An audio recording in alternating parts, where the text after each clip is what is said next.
When your partner says, I love you, but I'm not in love with you, it feels like your entire world just got rocked. All of these terrible thoughts start racing through your mind. Is it over? Are they leaving me? Where did I go wrong? What do I do? But before you start spiraling into a panic, I want you to know that this doesn't have to be the end. In fact, this moment could be the catalyst for some really positive changes in your relationship if you approach it in the right way. So your immediate despair is completely normal, but it can cloud your judgment and prevent you from seeing the potential for recovery and repair. In this video, I'm going to break down why your partner saying, I love you, but I'm not in love with you is actually a crucial turning point in your relationship, and how to handle it in the right way so that this actually turns your relationship around.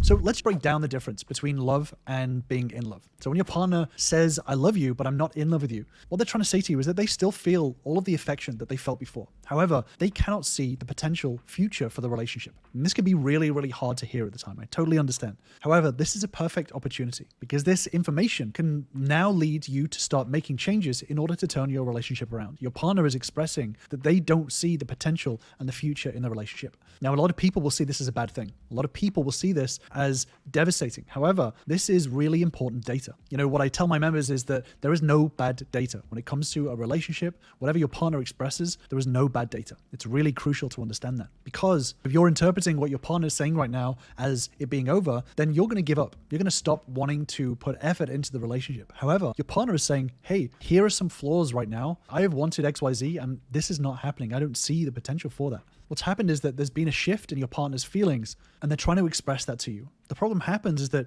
in this moment, we can feel panic. We can interpret this as a loss of love altogether. And it's really crucial how you act during this time. So when you're faced with this news, a lot of people react in pretty desperate ways. They can actually exacerbate the problems that caused this situation in the first place.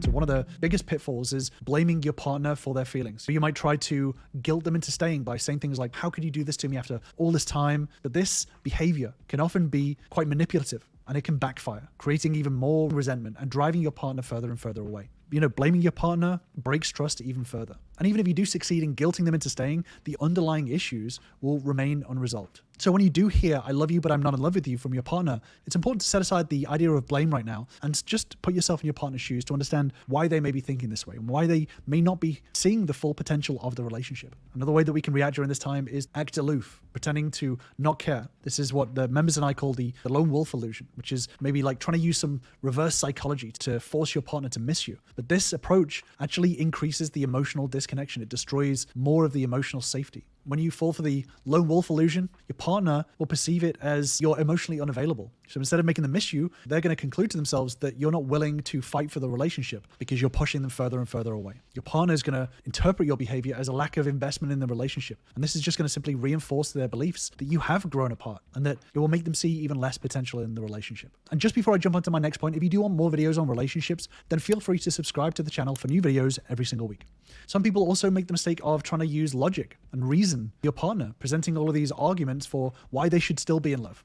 You know, trying to persuade them to come back and saying, look at all of these reasons why you should stay with me. But when you try to use logic to persuade your partner out of these emotional discords, you're essentially telling your partner that their feelings don't matter. You're actually bypassing their feelings and dismissing them in order to get to some logical idea. But people don't stay in relationships for logical reasons. They want to feel cared for and loved and have that emotional connection. So this dismissive approach fails to provide the emotional validation to your partner's needs to feel heard and to feel understood. You basically invalidate their feelings and make them feel like you don't understand them at all. And again, this just reinforces their existing belief that this relationship doesn't have the potential to move forward. And these desperate behaviors can often stem from a place of fear or insecurity. So yes, it's understandable to want to remain with your partner, do what you can to work on the relationship. But in reality, these behaviors can actually deepen the emotional wounds and it can widen the gap between you and your partner. So to navigate this situation, it's really crucial to resist these urges to react from a place of panic or desperation. You know, it's important to take a step back, breathe, and focus on taking the time to understand your partner's perspective, creating a safe space to have open and honest communication without judgment or blame. Remember, this doesn't have to be the end of your relationship. This can actually be the beginning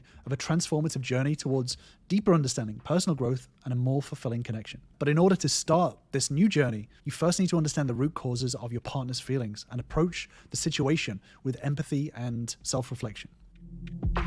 So when your partner says that they love you, but they're not in love with you, it's really crucial to understand the underlying reasons behind their feelings. And often this idea stems from a deep-seated dissatisfaction that is built up in very, very small moments over time due to your partner having these needs that they've had unmet and a pattern of broken promises. You know, if you think of it this way, it's kind of like a small hole in a bucket. At first, you don't notice it. It's just a small drip, drip, drip. But over time, that bucket becomes completely empty.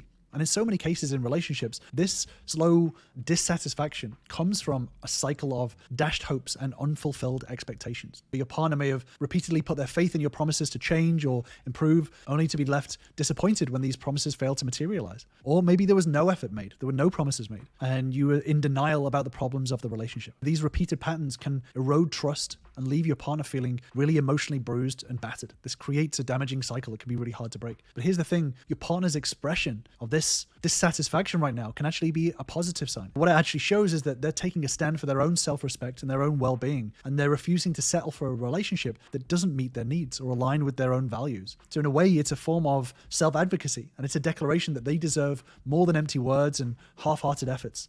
So this moment of crisis, as painful as it may be, can actually serve as a powerful catalyst for change. It's an opportunity to hit the reset button on your relationship and start building something new and better. But this requires a willingness to look deep within yourself and to start confronting the issues that have been holding the relationship back. And this is not about making some grand gestures or quick fixes. Your partner has likely seen a lot of those tactics before. But instead, it's about demonstrating through your actions that you are truly dedicated to growth and improvement, actually making real changes this time. It's about showing up consistently day after day and putting in the hard work to become the best version of yourself and the best partner that you can be. You think about it as a garden that's been neglected for a while. The weeds have taken over, the soil is depleted, and the plants are wilting. It's not enough just to pull a few weeds and call it a day. To truly revive the garden, you need to dig deep, nourish the soil, plant more seeds, and tend to these plants with a lot of care and attention every single day. And the same is true for a relationship. This moment of crisis is your chance to dig deep and nourish the soil and to start to figure out the right ways to change. And this isn't going to be easy. It's not going to happen overnight. But if you're willing to put in the work and face the challenges head on and to stay the course, like the members that I work with, you can actually emerge from this crisis stronger, wiser, and with a deeper emotional connection than before. So what can we do? What steps can we take in order to make these changes? You know, how do you rebuild a connection?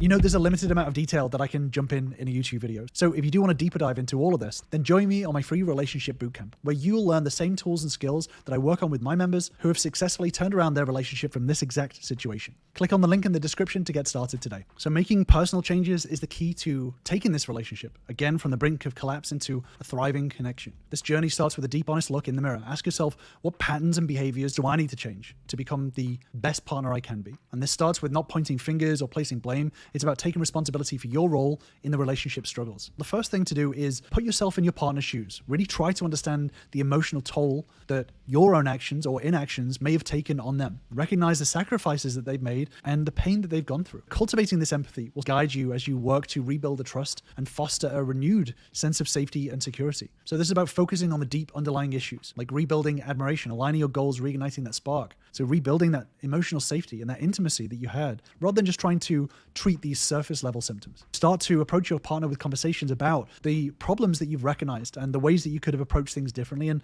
what you're trying to do in the future. This is a lifelong journey, and it's important to make these changes from the ground up. Understanding the deep underlying issues, your partner's feelings and what they've been through before you start to try to fix the deeper problems. Many of my relationship clients that I've worked with, they've been through this process, they've heard the same thing, and they've actually navigated this masterfully and emerged stronger than ever. So it is possible to rebuild this relationship, but it takes the willingness to do the hard work, to learn the right skills, and to actually make the right changes in order to foster that connection with your partner and start to repair that relationship in the right way. And the foundation of all of these changes should be focusing on your actions, your emotions, and the way that you deal with different problems and challenges. For example, if you find yourself focusing on your partner's behavior rather than focusing on your own actions, then that can actually start to create a bigger cycle within yourself that can damage the relationship. One of the key things to do during this time is to ensure that you spot this rumination and overthinking about the relationship. It's important to start looking at these patterns that we can fall into as individuals, these overthinking patterns, these emotional patterns, and how they affect our behaviors and how that impacts the relationship. And if you do want to deeper dive into recognizing these overthinking patterns and how they affect your relationship, then I will leave you with this video right here. I'll see you over there.